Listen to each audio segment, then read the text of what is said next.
Hi folks, I've missed you guys. I don't know that I'm back. I'm going to do this video as an experiment to see how long I can say something without coughing my head off. Because when it starts, it's hard to stop. So I'm going to do my best. And this is not an organized video.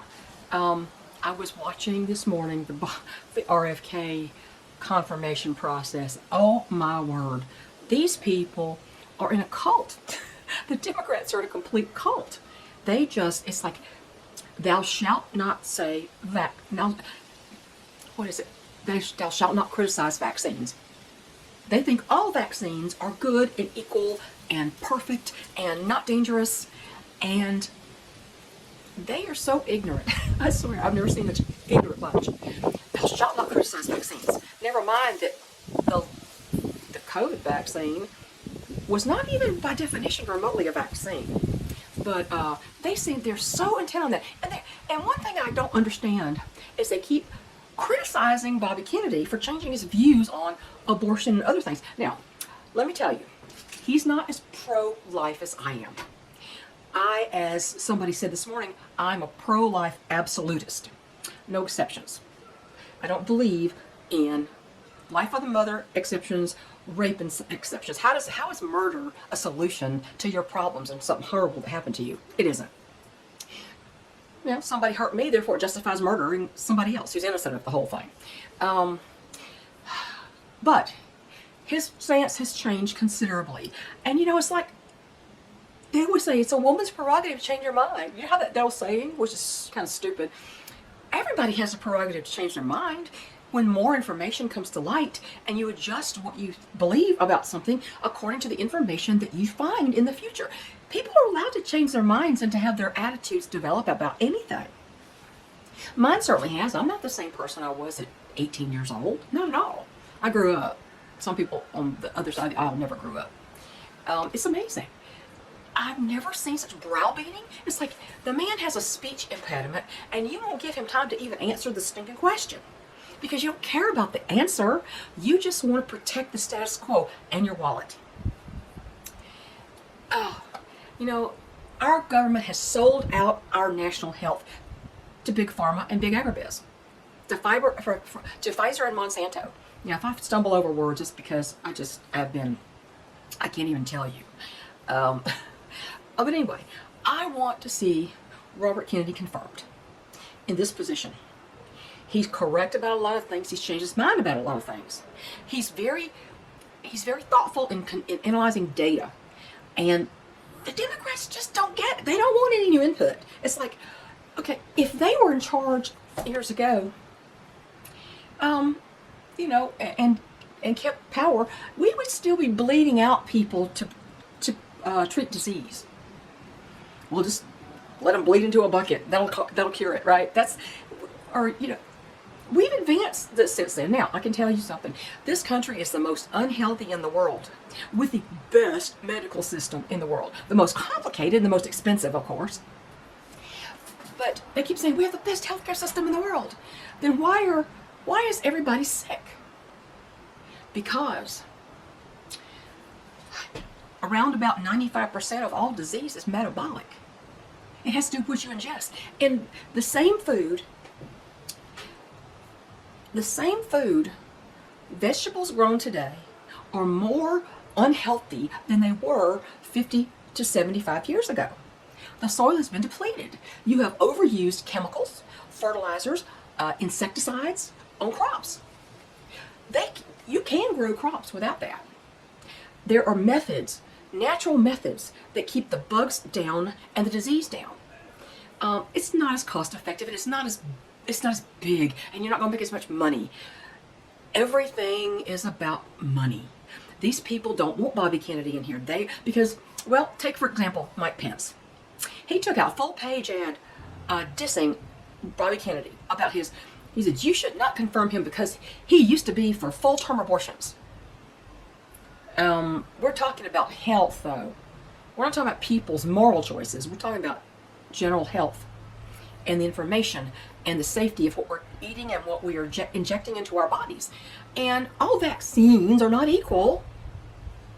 They're all equal. They're all equally safe. Well, they're not. They're not. Let's just ignore all the heart damage that's happened over the last 4 years. Let's ignore the paralysis over the last 5 years. This is not, there was one vaccine, I forgot which one on the market, that it caused 83 deaths, and they pulled it off the market. We're more like, I don't know what there is, because the cause of death on death certificates was altered during the last 4 years. If somebody died in a motorcycle accident, they took a test and said, it was COVID related. Huh? They criticized Bobby Kennedy for ever saying that COVID was a weaponized virus. Okay. I know a lot of people who think that, who fully believe that. They said, it was a bat. Now it's accepted that it was a lab leak. It was a lab, in my opinion, it was a lab release, not a leak. It was a release. It was a purposeful, targeted release. Remember, China has a 100-year plan to sink this country. What better way than have us all running and chasing our tails over some virus that nobody knows about? Everybody's wearing their stupid masks. Okay, anyway, I hope it gets confirmed. I have my doubts because these people are brutal. They don't want to hear any new research. They don't want to hear about studies that weren't paid for by Big Pharma or Big Agribusiness. Objective studies, they don't want that. They want to confirm what they already believe. Much like any kind of, a lot of religious people, they don't want to look into the scriptures for their beliefs. They want to have what they already believe confirmed by the scriptures. So they're going to read it, take everything out of context. They're out of the wrong dispensation. Everything they can do to keep bolstering their own belief system. That's what the Democrats are doing right now. They don't care about our national health. Are you kidding me? Let me tell you, let's go back to Mike Pence. Mike Pence, I found out, was responsible for Donald Trump hiring Fauci, but putting Fauci in the middle of this. It was Mike Pence, big pharma investor, big pharma investor, that recommended Fauci to Donald Trump, that said you can't question Fauci. Fauci, whose NIH used body parts of aborted children to do their experiments. He was involved in the AIDS crisis when it first came out, and he's responsible for the deaths of a lot of people. He doesn't have any conscience. He's a Jesuit trained, amoral, whatever you want to call him. He belongs in prison. He's responsible for millions of deaths in this country. First through the virus he helped to develop, and second through the supposed cure that doesn't cure anything, and in fact causes issues. So anyway, I don't know how this is going to go. Then we got Tulsi Gabbard. Oh my goodness, you buck the system? I tell you, that's one thing Democrats do well. They stay in lockstep really well. You don't buck their little narrative. You don't do that. The Republicans, you got Democrats in sheep's clothing, like Mitch McConnell and Lisa Murkowski. I heard about somebody who was booted out of the Republican Party. I think they should be booted out. They're just waiting for Mitch to retire or die. That's what they're waiting for. Anyway, so, oh gosh.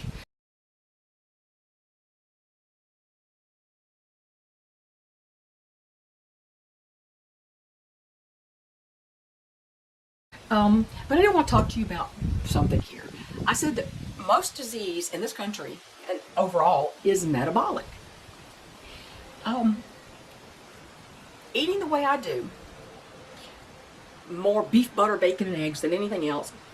And if I eat tuna and I put mayonnaise on it, I do not use seed oil mayo. I use 100% avocado oil mayonnaise. And like for today, I had one of those tuna pouches that I always ate, for little 3-ounce tuna pouches. And I put that in a bowl, and I got a tin of sardines, drained off the water. It's in water, not olive oil, because a lot of olive oil is not real olive oil. And drained it off, and I mashed it all together with the 100% avocado oil mayo, and a touch of barbecue sauce, because I like barbecue sauce in there. A little touch, sugar-free barbecue sauce. Ray's has sugar-free barbecue sauce, and they have several varieties. They got sweet and spicy, which I found a little too spicy. Sweet and smoky, original. Anyway, it's a good barbecue sauce. If you want some kind of condiment with no sugar, and I will use ketchup with no sugar too if I use kidney ketchup. But anyway, that's what I had for my lunch. And I don't really like sardines, but this was kind of tasty. So most of what I eat is beef, butter, bacon, and eggs. And I'm talking about, If I don't think I've had enough fat for the day, I use a roll of Amish butter. It's kosher. It's salted butter. It's like a 2-pound roll that I get at, I think, Ingles grocery store. That's, other people may sell that. It's kosher, so I would say the salt is a decent salt since it's kosher, and it's excellent. It's not overly salty, and I use a lot of that. I've used several rolls of that already. And if I don't think I've had enough fat today, I'll go and just get a little spoonful, like a teaspoon, of just butter, and just let it melt in my mouth. I know people think, oh, it's gross. You know what's gross is margarine. Don't eat margarine. Margarine is not even real food. It's oils, seed oils, and all kinds of stuff. You don't need margarine. But anyway, let me tell you something. Now, people always say, what about your cholesterol? Well, first of all, if you have high bad cholesterol, LDL, and it's the result of eating a purely whole meat-based diet, animal proteins, chicken, pork, fish, beef especially, animal fats like beef tallow and pure butter, it should not be concerning to you. But let me tell you a story. I had to go to the doctor because I had 6 months ago, she said my vitamin D levels were way too high. Well, I take a vitamin D K2 supplement every day. I always have. Well, I said, well, she said, it's way I'd like it to go down here. She said, because, there could be problems from vitamin D, the toxicity. And I said, yes, I understand that. Okay, so I'll just back off of the supplement. Well, I started taking it every other day instead of every day. Well, my reading went from 123 down to 113. She says, well, that's a big improvement. I like it to be like below 100. And I said, well, I'll just back off of it a little more. She said, you may very well be getting enough vitamin D in your food. And I said, well, that's possible since most of my beef that I eat is grass-fed beef from a local rancher. And being out in the pasture in the sunshine all day, their beef would automatically contain more vitamin D. So she said, yeah, possible. You probably don't even need a supplement. And I thought, well, that's rare because usually you hear about vitamin D deficiencies. So I was very happy with that. But let me tell you what. The last time I was there 6 months ago, now I have not changed the way I eat. Okay? I have not changed anything. I'm eating the same way I've done for the last, say, 3 years or so. Almost entirely animal protein, animal fat. I don't have any fiber. I don't have a problem with that. Enough fat, that solves that problem. But 6 months ago, she was concerned about my cholesterol. I said, well, I'd be concerned about that more if I was eating a standard American crap diet with seed oils and sugars and carbs and grains and all that. And she agreed with me, right? So, at the time, my total cholesterol, I think, was like 250 or something like that. Or no, what was it? Yeah, it was 302, okay? That was what my total cholesterol was 6 months ago. My HDL and my triglycerides were perfect. They were excellent, optimal range. My LDL was over 200. The one she calls bad cholesterol, they always say bad. It's not bad. Every cell in your body needs cholesterol. Your body manufactures cholesterol on its own. But it was like 230 something, I think it was. Okay, I go this time. And she was supposed to check my vitamin D level, but she actually checked a lot more than that. She checked my cholesterol too. Without any change in diet, with just as much fat, probably more than I used to eat, my total cholesterol went from 302 to 230. And my LDL, my bad cholesterol, boogaboo cholesterol, went from 220 something down to 153. She was so pleased. And I said, well, I haven't changed one thing about the way I eat. I think she was shocked. She said, all your other numbers look great. So my husband had to go to his cardiologist. He went to his cardiologist, and she looked at his chest results. She said, well, for a man of almost 72, you're pretty good. You did pretty good.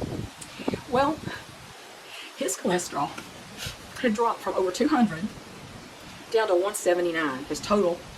And his LDL, I don't remember what it was before, but it was like 100 something, 150 maybe. I don't remember what it was before. And he's almost identical to me. Now, he'll eat some few things that I don't eat. He's not as strict about it as I am. But his LDL had dropped from 150 something, 170 something, I don't remember what it was, down to 99. And without any change in diet. I'm telling you, your body knows what to do, and it will take all the time to heal itself internally. And my husband has a lot more health problems than I do. I'm a hypothyroid. I've been hypothyroid for maybe 25 years. That's the only medication I take. That's it. I don't take a statin. Statins can cause dementia. I don't take a statin. It only actually reduces your chance of a heart attack by maybe 1%. For all the side effects, it's not worth it. So, eating the same thing over time, my body has regulated my weight. Yes, I'd like to lose another 10 pounds. I would, but my weight is down from what it was a couple months ago. A little bit. Of course, I've been coughing my head off all night. I can't believe I'm not coughing now. That's amazing. Now, this visit, my doctor did, I said, I was telling her all this kind of stuff, and I said, the coughing, I don't know, it's only the coughing. It's interrupting my sleep. I don't get any sleep, okay? I'm missing a lot of sleep. I'm exhausted from coughing. It's prolonged coughing fits, and I choke, my tears stream down my face, and then I'll sneeze 3 times without a breath in between, at the end of it, down deep in my throat. It's weird. I said, I'm tired of it. I'm so sick of it. And she said, I'll give you, she said, have you ever heard of Tesla and pearls? I said, no. And she said, well, this, it helps some people it doesn't. She said, I'll give you that and see if that maybe, because it kind of numbs part of the air passages or something. It suppresses the cough reflex. And so I started taking that, and I thought, well, not really. I've tried every medication. But let me tell you something else here, and I want to give you a warning about this, okay? This is a public service announcement for you. I started taking all these cold and flu medications, right? And I was taking it day and night, right? And I never had high blood pressure. I've always been actually on the low side. Like, I go like 113 over 60 or something like that, or 120 over 70. That's my normal BP. It's been that way all my life, even when I was heavy. And I was taking all this stuff, and I started taking the Delsym, which it didn't do anything for me. Which my son recommended. He said, take the Delsym, and I did, and it just did the Walmart version of it, and it didn't do anything for me. So nothing was helping, and I kept doing it. And finally I said, and so I went in there, and they took my blood pressure. And the first thing they do is they take your blood pressure right when you get in. I've been running around. That's the worst time to take it. Tell them to hold off if they're taking your BP at the beginning. When you just sit down, you're going to rush around. But she took my BP, and this thing went. And she I have a lightweight sweater, kind of really lightweight, kind of like this one. And I wore that one on purpose because it was very thin and I could raise the sleeves up. Well, she put it over my sleeve, and this thing was getting tighter and tighter and tighter, and it was my hand was going numb. And she said, have you had any idea, do you have any inkling that your blood pressure may have elevated? I said, no, not really, Well, I saw the numbers. They were going up and down, up to like 200 over something. And it was just, it wouldn't settle. When it finally settled that first time, it said 165 over 95. I said, oh, that's not right. That cannot be right. That's not right. That's the highest I've ever seen. I've never had high blood pressure, ever. And so she said, well, I'll just take it again in a little bit. So she came back and said, let's do it under the sleeve. And when I raised my sleeve up, there were red streaks running all down my arm. That thing got so tight trying to measure my blood pressure. And she did it again, and it was like 145 over something. I said, that is not right. My normal blood pressure is like 120 over 70. I mean, it's always been. So the doctor came in, and I said, well, I'll talk to you about something. He said, this thing went crazy. And I said, I thought the machine was broken because it makes no sense. I've never seen those numbers. And I said, if it's at all elevated, I believe it's due to all the cold medicines and decongestants and antihistamines and I mean, I took everything under the sun. Of course, I was doing herbal things too. Like I have a Mary Ruth's respiratory health drops, and it has like 5 or 6 herbal ingredients that are known to help respiratory health, elderberry and mullein and some other things. And I said, I've done everything. I've hit it from all sides. This thing, I'm still coughing, but I said, it's not doing me any good, actually. So I said, I'm quitting that cold turkey. She said, that can do it. She said, that can absolutely raise your BP. So, first of all, I know that the packages always say, if you don't have any relief in 7 days, stop, right? Well, I didn't, because I was still having so much trouble. And I never had high blood pressure. Never even thought about it, right? I mean, I knew it could raise your BP, but I just never thought about it because I never had high blood pressure. And I thought, well, if it raised it would raise it like, 3 or 4 points. It raised it about 40 points on the systolic number, and it raised it by 70 points on the bottom number. That was scary. So I said, I'm cutting it cold turkey. I looked up the medication she gave me. It's not known to raise blood pressure. I looked up the Delsum cough medicine, which was the last thing I was trying, and it's not known to raise blood pressure. But I stopped those actually. I actually was taking what she recommended, but I had to stop it. The first day I took it, the first one, I was dizzy for 2.5 hours. I went, whoa, this is crazy. That's a side effect for sure. And so I didn't take another one till that night. I was supposed to take 3 a day. I didn't take one till that night, and then it didn't cause that. No, so of course I was in bed. So anyway, it took 4 or 5 days for my BP to start going down again. I think the last time I saw it was like 133 over 80 or something. So it's going back to where it's supposed to be. But that's just a cautionary tale for you. I was just desperate to get this thing gone, and I was just taking the same things over and over, and day and night, because I couldn't sleep, and I was just dragging. I couldn't even drag myself through the house. So cautionary tale. Please don't do that. And it doesn't really help anyway. It really doesn't help. So anyway. That was my tale for you. I have not gotten back to my quilt yet, because every time I started, I would go into a coughing fit. Every time I would eat, I would start choking and go into a coughing fit. And it's been really hard. So, I have been sitting there and working on a crochet lapghan. It still needs a border on it. I'm doing the border now. I just started the border, because you can sit there and you can sit in front of the television or something, or just sit there quietly, and you don't have to stress anything. It's not stressful to do it. It's not a strain on your muscles and shoulders to do it, and you don't have to have intense concentration to do it. So I've been doing that. So that I have to do something with my hands. I just have to. But in this country, our health is so bad. So bad. I have cured so many things, and it makes me wonder if I had eaten this way when I was a young mother. If I did briefly when I was a teenager to lose weight, and then I was still sugar addicted. But if I had eaten this way steadily when I was a young mother in my 30s, I don't think 20s and 30s, I don't think I would have had to have a hysterectomy at 33 because of endometriosis. I don't think I would have had to have my gallbladder removed for gallstones. Some of that has to do with fiber. I've heard so many people talk about they had cancer, and they went back after eating this way for months, or 6 months to a year, and their tumors were shrinking or they were gone. And they have that's what we say. Cancer is more a metabolic disease than anything. It's not just, I guess I got unlucky, I got cancer. It's a metabolic disease. What do you want the rest of your life to be? You need to ask yourself why you're doing this too. You can't just have it to lose weight, although that may be one of your main focuses. Why are you doing it? You know what my why is? I don't want to be one of those elderly people standing around and everybody's talking about their doctors and their specialists and their medications and their appointments. I don't want to be one of those people. I'm determined I'm going to be healthy in my old age. And I'm headed there quick. So only medication I take is my Synthroid for my hypothyroidism. I would like to have the natural thyroid, but doctors are not so quick to want to do that, because they have to regulate it more. They have to really monitor it for you more than just synthetic thyroid. So I don't know, but I'm stuck with that. I mean, you can't cure that. I've been on this for 25 years. You can't really quit it. I haven't had my medication, my readings say my medication even need to be lowered. So I would like to have another test independent of that, just to see if their readings are correct. So anyway, what do you want your life to be? What do you want it to be?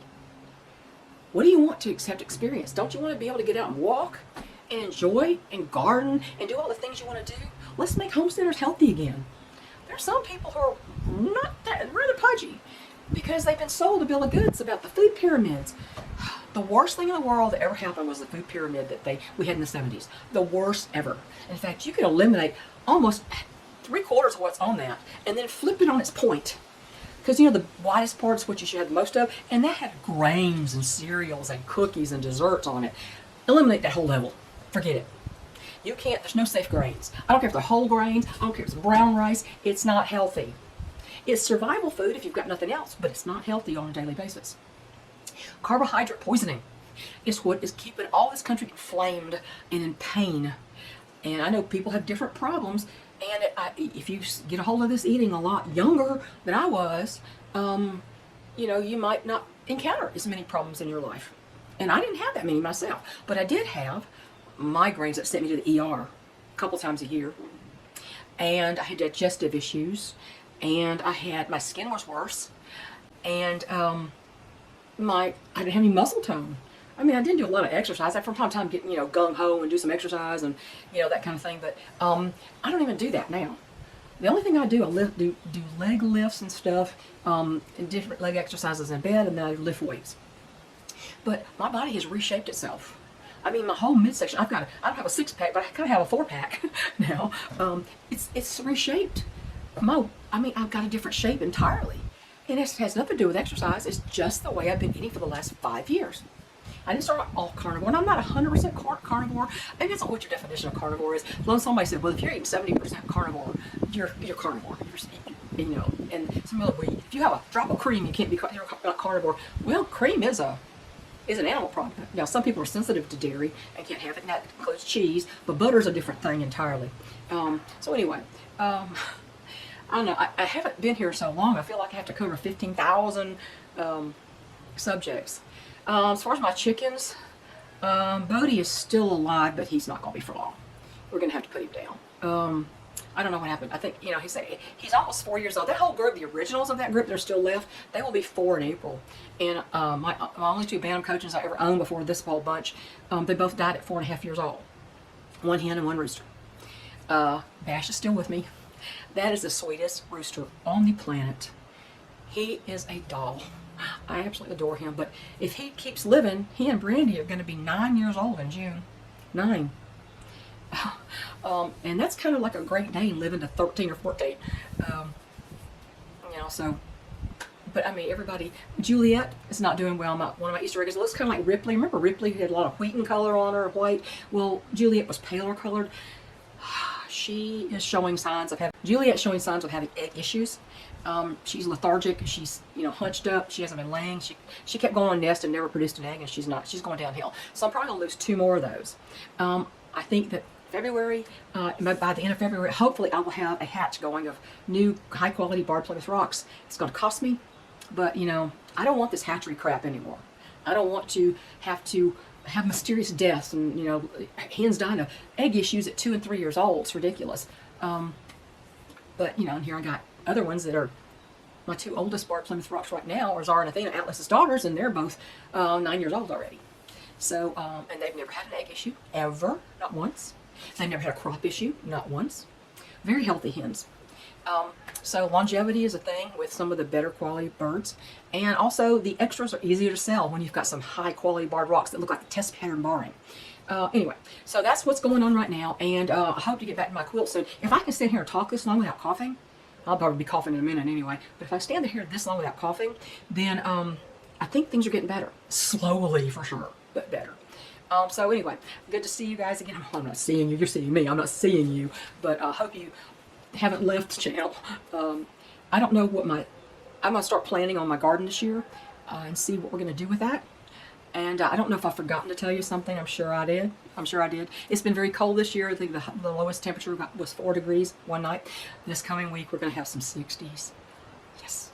Spring. It's going to feel like spring anyway.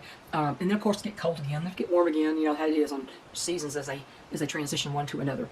Anyway, this has been long enough. It's been too long, but I haven't done it. I haven't done a video in weeks, and I wanted to say hello to you and tell you what's going on and encourage you to please think of your health. Think of your why. And as Kelly Hogan would say, from My Zero Carb Life, choose your hard. Is it hard to eat limited foods and only eat these whole foods, these few foods? Well, it might be for somebody at the beginning. But is it also hard to have all these horrible health issues and your bones hurt and you're inflamed from carb poisoning? And don't you think that that's hard too? Like she says, choose your hard and choose your why. She said choose your hard.